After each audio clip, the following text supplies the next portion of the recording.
Alright, today we're discussing the Ibanez RGA series.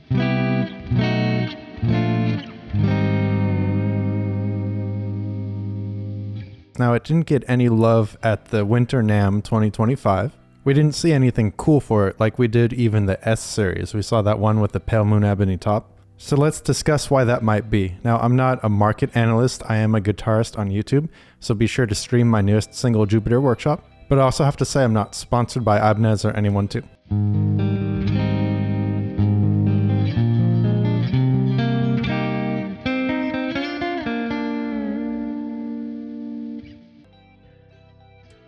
So what makes the RGA great? Why do we care? Why are we going to talk about this? And it comes down primarily to this body shape right here.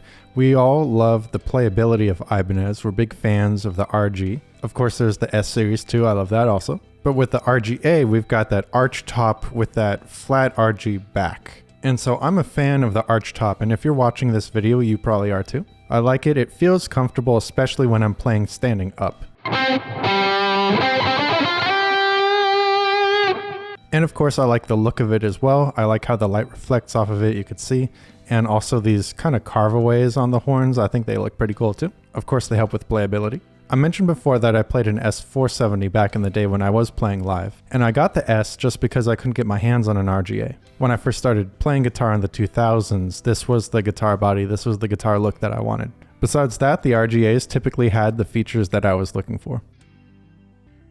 So why isn't there any more widespread popularity for this series of guitars? How come it didn't get any new crazy models or something like that? So I have some ideas. Of course, I'm not a market analyst, but I do love discussing guitars, these instruments that we love so much. So comment down below what you think, and of course join the Discord for more involved conversation. I know what I'm holding right here, the Axe Design Lab, the RGA 622. It's a fairly new model and it is made in Japan, and I think they're still available as of right now. But the thing is, these models, they don't have the typical specs. The whole point of the Axe Design Lab is to have somewhat atypical Ibanez features.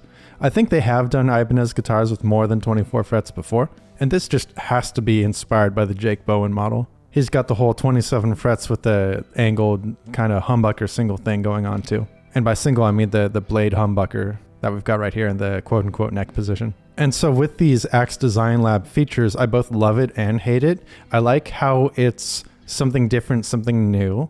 I think it's good not to be completely stuck in the same designs for over half a century. Not knocking the old stuff, it is nice to evolve, of course. And I went into this more in a members only stream, but these unique features make it both stand out from the typically offered guitars, but it also prevents me from making this guitar my number one. Because personally, I prefer the two humbuckers, a humbucker in the neck and the bridge, and I do have all my tones, my presets set up primarily to use the HH. So all my clean tones and my neck leads, I have all dialed in ready to go.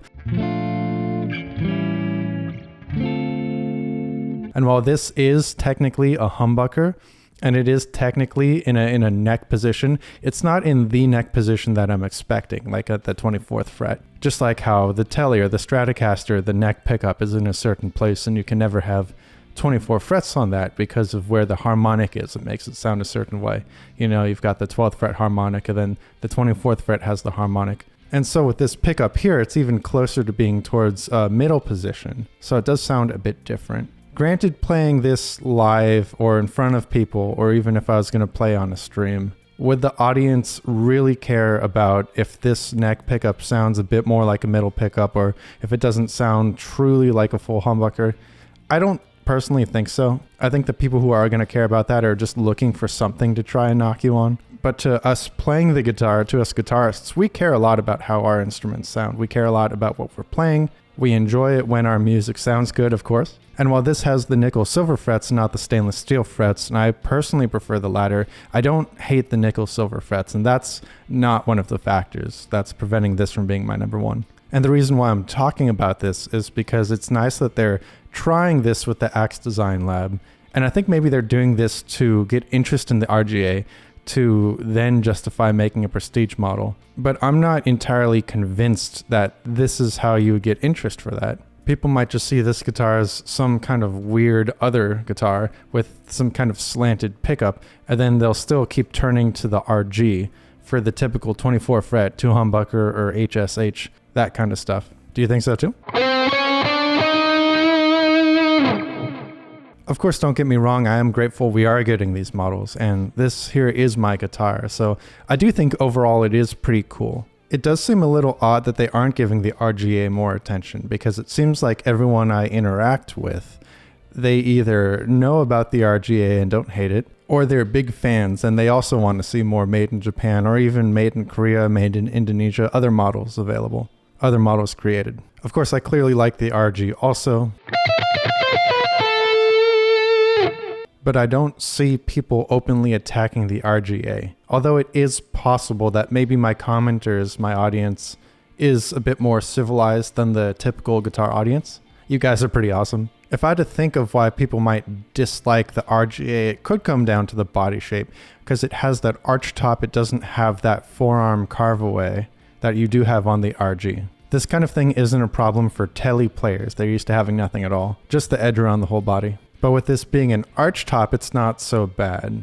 Surprisingly, it's also not so bad playing sitting down too. That is in the standard position. With this particular guitar, it does have that angled output jack, so playing in the classical position, the cable can get in the way of your leg, or your leg can get in the way of the cable. Of course, Ibanez is also a business. They have to chase the sale numbers, so you have models like the Gem, the RG, those are pretty popular. It makes sense they're going to be focusing in that area, especially with all the RGs coming out, which again is pretty cool. I'm a fan of the RG, but it stands to reason if those are being bought up, then they're going to be focusing their attention there, and maybe not so much on the RGA.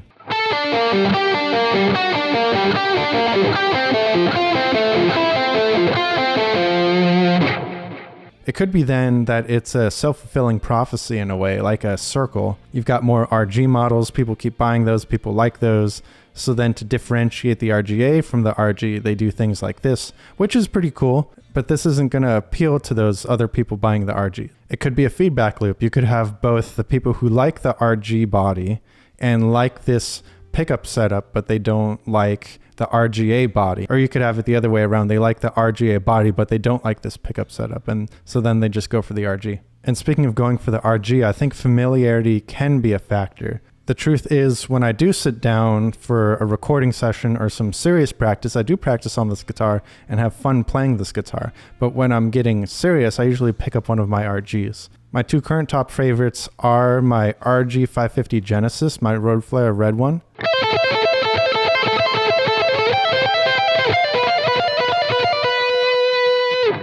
and also my RG 5320, which I've talked about. And it does switch around which guitar is my current favorite from week to week, but this current week it is the 550. So 9 times out of 10, I am picking up an RG if I want to sit down and just get things done. They're the most comfortable playing in any seated position, the standard, the classical, playing standing up. I have all the pickup set up, all the tones dialed in, things like that. And thinking for other people too, maybe even people coming to the Ibanez brand, there's a lot of guitars with that body shape. The kind of flat top with the belly cut and the forearm carve. For example, the Jackson has the Soloist, ESP has the M model. So many brands out there have guitars just like it. That might be why some people who would be coming to Ibanez would reach for an RG. So those are some thoughts. Why do you think the RGA doesn't have more models? How come it's not more popular? Be sure to comment down below what you think. I love talking about guitar as much as I love playing it. Do you think Ibanez will release more RGA models soon, maybe in summer NAMM? Who knows? We shall see. So this is YouTube. I have to say the YouTube things. Be sure to like, comment, subscribe, share the video, print out every frame and mail it. And as always, peace.